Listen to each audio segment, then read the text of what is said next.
memang syarat untuk adanya rekonsiliasi bangsa itu adalah kebenarannya harus diungkap dulu. Jadi kalau misalnya zaman Jokowi itu ada PPHAM yang katanya tugasnya adalah rekonsiliasi, langsung lompat ngasih santunan kepada para korban pelanggaran HAM berat 3 tahun yang lalu ya pernah kita bahas juga secara internal. Itu sebenarnya lompat karena kebenarannya belum pernah diungkap. Korbannya diakui, tapi siapa pelakunya kan belum pernah. Itu dia. Nggak logis gitu. Ada korban tapi kok nggak ada pelaku, nggak mungkin. Nah ini kan harusnya diungkap dulu. Nah di Jerman proses itu terjadi.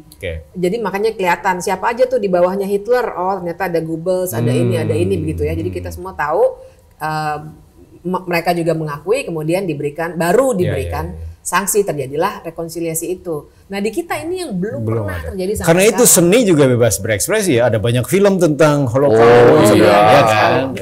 Robert pernah nulis The Readers kan, The Readers kan? Ada orang satu aspek romantik dari sisi pinggiran kisah Holocaust itu kan. Ada perempuan yang dia tidak mau membaca buku, dia pengennya dibacakan. Karena rupanya dia buta huruf kan. Dia buta huruf. Tapi ternyata dia jadi mata-mata SS. Dia karena dia nggak paham ilmu, tidak terdidik. Ya kan, dia terbawa dalam pekerjaan kotor SS gitu loh sebagai pegawai. Jadi dia suruh nutup pintu gereja. Dia nggak tahu kalau di dalam gereja itu ada orang dibakar oleh Nazi. Nah akhirnya setelah era modern dia disidangkan di pengadilan HAM, ya kan? Pengadilan HAM. Dia oleh karena juga permainan oleh tersangka yang lain, dia iya aja. Akhirnya dia dihukum. Nah sebelum dia dihukum, ketika masa mudanya dia terlibat hubungan percintaan dengan laki-laki ini. Anak muda yang waktu itu masih remaja. Anak remaja inilah yang mengajari, setiap kali mereka ketemu dalam kencan, dia minta dibacakan. Bacakan cerita. Nah, jadi ketika dia di penjara, ketika dia sidang, laki-laki itu jadi masuk lihat, itu kan kekasih saya dulu. Jadi baru dia tahu bahwa orang itu nggak bisa baca. Nah, disitulah muncul pertanyaan-pertanyaan yang dahsyat. Apakah pengetahuan itu berkorelasi dengan sikap moral orang? Dan kalau orang itu ternyata nggak punya pengetahuan, apakah dia bisa dikenakan tanggung jawab moral atas kejahatan kemanusiaan sebegitu besar? Gitu. Nah itu artinya kan gini. Tadi kan sejarah PKI kita sendiri masih gelap. Pengetahuan tuh kata kuncinya. Nah itu dia. Sejarah PKI masih gelap. Apa yang dilakukan Soeharto kemudian setelah 66 ya itu apa gitu. Itu kan gelap kan.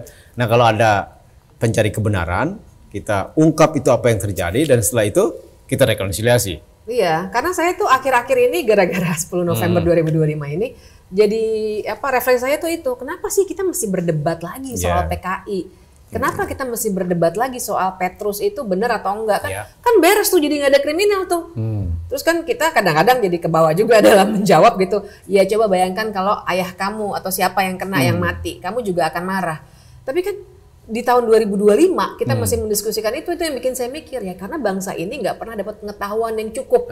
Apa yang terjadi pada masa-masa 32 tahun masa pemerintahan Soeharto Tapi itu. Dari segi politik, saya kira ini juga resultans dari kegagalan kita selama reformasi mendorong Komisi Kebenaran dan Pengungkapan Sejarah dan Rekonsiliasi KKR itu.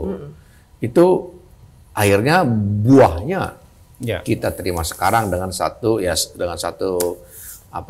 politik kepaluan yang seperti ini, sekalipun bagi saya sebenarnya nggak terlalu mengejutkan, ya kan.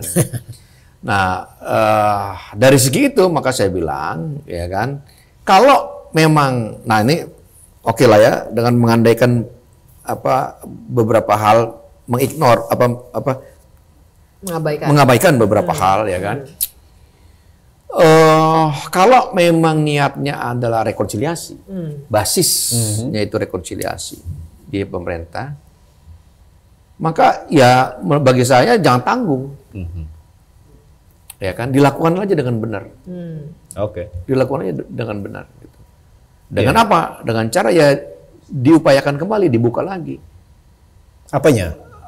Kebenarannya. Kan sekarang juga undang-undangnya lagi dibikin katanya. Lagi dibikin. Ya kan, undang-undang KKR. Kekayaan baru. Dulu tuh mungkin nggak semuanya ngikutin ya. Dulu kan sebenarnya udah ada draftnya. Dibikin. Terus dibatalkan oleh Mahkamah Konstitusi. Di MK ada jawabannya.